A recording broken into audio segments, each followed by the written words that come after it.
Because the need to maintain cash tends to erode the total return of the open-end fund, the financial services industry created closed-end funds to address this issue. Closed-end mutual funds are closed-ended because they accept investor money when the fund is initially created and don't create new shares or handle withdrawals afterwards.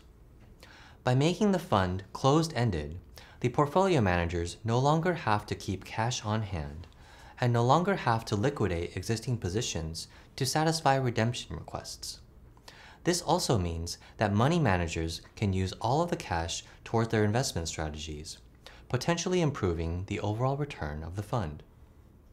So, what do investors do if they wish to stop investing in the fund and get their cash back? Investors can sell their shares to other investors. For investors, shares of closed-end funds can be bought and sold on the stock exchange just like a stock.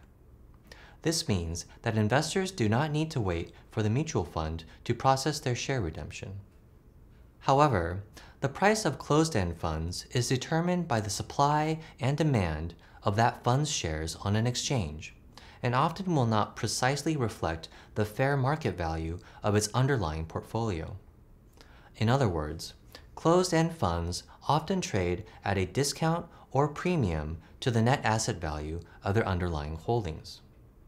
In a later lesson, we'll see how exchange-traded funds are designed to improve upon both open-end and closed-end funds.